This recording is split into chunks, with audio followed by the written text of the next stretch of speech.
అన్నదాతలందరికీ నమస్కారము. తెలంగాణ రాష్ట్ర ప్రభుత్వం అయితే రైతు భరోసాపై రోజుకో మాట మారుస్తుంది.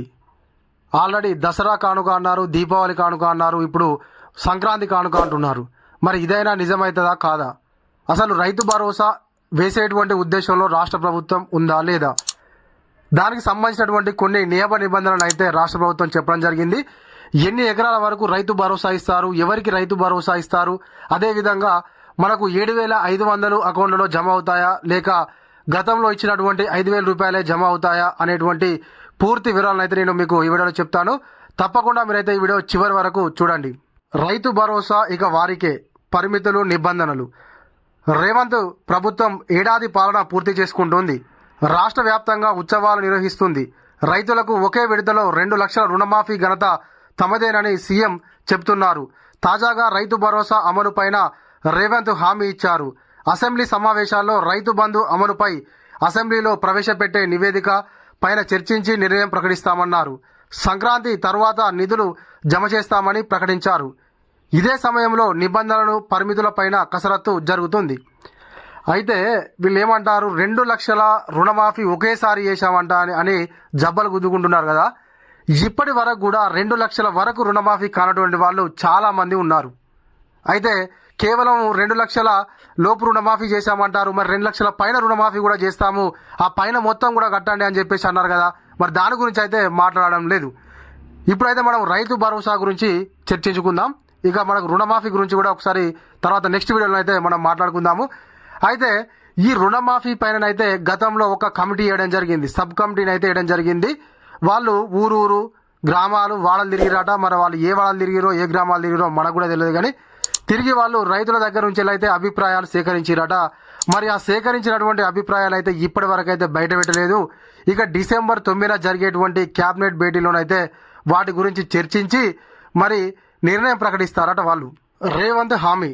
రైతు భరోసా పైన ముఖ్యమంత్రి రేవంత్ స్పష్టత ఇచ్చారు. డిప్యూటీ సీఎం బట్టి ఆధ్వర్యంలో ఈ పథకం అమలుపైన నివేదిక సిద్ధమవుతుంది.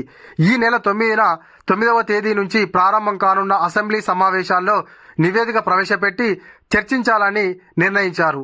అందరి అభిప్రాయాలను పరిగణలోకి తీసుకున్న తర్వాత నిజమైన రైతులకు పథకం అమలయ్యేలా నిర్ణయం చేయాలని సీఎం రేవంత్ భావిస్తున్నారు. తాము హామీ ఇచ్చిన విధంగా రైతు భరోసా అమలు చేస్తామని హామీ ఇచ్చారు. ఎవడు అడ్డు వచ్చినా పథకం అమలు ఆగదని పేర్కొన్నారు. నిర్ణయించిన అర్హతల మేరకు రైతుల ఖాతాలో సంక్రాంతి తర్వాత నిధులు జమ అవుతాయని ప్రకటించారు. అయితే ఈ బట్టి విక్రమార్క ఆధ్వర్యంలో వేసినటువంటి సబ్ కమిటీ ఈ నివేదిక వచ్చిన తర్వాతకే అని గత 2 నెలల నుంచి సాగదీస్తారు. ఇప్పటికీ ఆ నివేదిక బయట పెట్టింది లేదు, వీళ్ళు ఇచ్చింది లేదు, అన్నదాతలు తీసుకున్నది లేదు. ఇక సంక్రాంతికే వేస్తామని అన్నారు. ఇప్పుడు మళ్ళీ ఏమంటారు, సంక్రాంతి తరువాత అంటారు. ఇక అది ఉగాదికి అయ్యేది కూడా తెలియదు మనకు. నివేదికపై కసరత్తు. అయితే ఇప్పటికే సిద్ధమవుతున్న నివేదికలో కొన్ని కీలక సూచనలు చేస్తున్నట్లు తెలుస్తుంది. అందులో నిజమైన రైతులకే మేలు కలిగేలా కొందరిని మినహాయించడంతో పాటుగా పొలం పరిమితి ఖరారు చేస్తున్నట్లు సమాచారం. ప్రభుత్వ ఉద్యోగులు, ఆదాయ పన్ను చెల్లింపుదారులకు రైతు భరోసా ఇవ్వకూడదని భావిస్తున్నట్లు తెలుస్తుంది. అదేవిధంగా 10 ఎకరాలకు పరిమితం చేసే అంశంపైన ప్రతిపాదన చేయనున్నారు. దీనిపైన అసెంబ్లీలో అన్ని పక్షాల నుంచి అభిప్రాయ సేకరణ చేసి తుది నిర్ణయానికి రానున్నారు. ఉద్యోగుల పేర్లపైన ఉన్న భూమికి పెట్టుబడి సాయం ఇవ్వకూడదని నిర్ణయం తీసుకున్నట్లు తెలుస్తుంది. అయితే వీళ్ళు నిర్ణయం తీసుకుంటారో తీసుకోరో కానీ ఇగో ఇలాంటి ముచ్చట్లు అయితే చెప్తారండి. ఏంటిది, ఇది ఇట్లా చేస్తాము, అది అట్లా చేస్తాము, వీళ్ళకి ఇయ్యము వాళ్ళకి ఇయ్యమని చెప్తారు.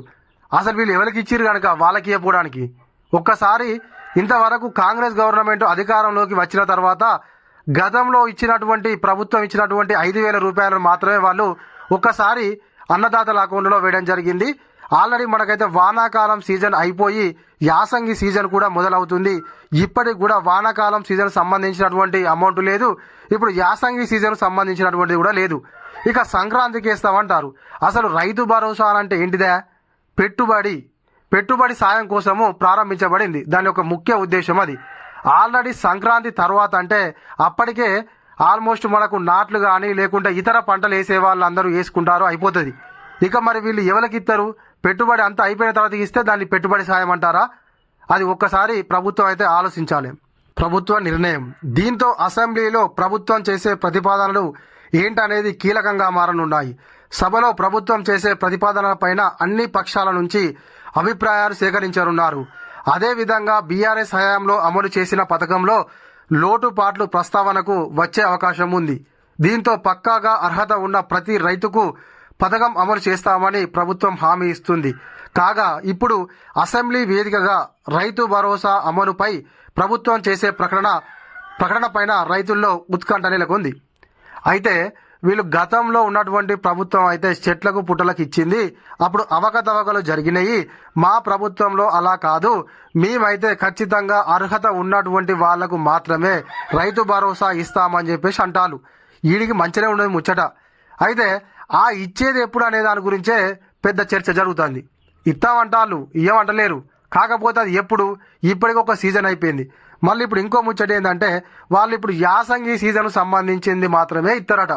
గతంలోనేమో 15,000 రూపాయలు ఇస్తాం మేము ఎకరాకు సంవత్సరానికి అని చెప్పినటువంటి ప్రభుత్వం ఇప్పుడు మాట మార్చి కేవలం మేము 7,500 రూపాయలు యాసంగికి సంబంధించినవి మాత్రమే ఇస్తామంటారు. మరి ఇప్పుడు చెట్లకు పుట్టలకు ఇయ్యకుండా మిగిల్చినటువంటి దాన్ని ఏం చేస్తారు? అదేవిధంగా 10 ఎకరాల వరకు మాత్రమే రైతు భరోసాను పరిమితం చేయాలని చెప్పేసి ఆలోచిస్తున్నారు. ఓకే, ఇది బాగానే ఉన్నది. చిన్న సన్నకారు రైతులకు రైతు భరోసా ఇస్తామనేటువంటి ఆలోచన బాగానే ఉన్నది. మరి ఈ 10 ఎకరాల లోపు ఇవ్వడానికి అయినటువంటి ఖర్చు మరియు గతంలోనైతే ప్రభుత్వం అయితే ప్రతి ఒక్క గుంట కూడా ఇచ్చేది కదా. మరి వాళ్ళు గంట ఇచ్చినప్పుడు మీరు 10 ఎకరాలకే పరిమితం చేస్తా అని అన్నప్పుడు మరి 2 సీజన్లకు సంబంధించినటువంటి అమౌంట్ వేయడానికి ఏమవుతుంది? అంటే ప్రభుత్వం దగ్గర డబ్బులు లేవా? మరి గతంలోనైతే కరెక్ట్ పెట్టుబడి ఎప్పుడైతే మనకు స్టార్ట్ అవుతుందో, మనకు ఏదైతే సీజన్ స్టార్ట్ అవుతుందో పొలాలు దున్నడం కానీ నాట్లు వేయడం కానీ స్టార్ట్ అయ్యే ముందే వాళ్ళు ప్రతి గుంట నుంచి వెళ్ళి ఎన్ని ఎకరాలు ఉన్నా కూడా వాళ్ళు ఇచ్చిళ్ళు. మరి ఇప్పుడు 10 ఎకరాల వరకే ఇచ్చేటువంటి మీరు 2 సీజన్లకు సంబంధించినటువంటి అమౌంట్ ఎందుకు ఇయ్యరు అనేది అన్నదాతల్లో వ్యక్తమవుతున్నటువంటి ప్రశ్న. దానికైతే రాష్ట్ర ప్రభుత్వం సమాధానం చెప్పి తీరాల్సిందే. ఇగో గిదుల్లా ఇలాంటి మన వీడియో. ఈ వీడియో కనుక మీకు నచ్చినట్లయితే ఒక లైక్ చేయండి, కామెంట్ చేయండి. ఇంకా మీలో ఎవరైనా మన ఛానల్ సబ్స్క్రైబ్ చేయకపోతే వెంటనే సబ్స్క్రైబ్ చేసుకొని పక్కన ఉన్నటువంటి గంట సింబల్ నొక్కండి.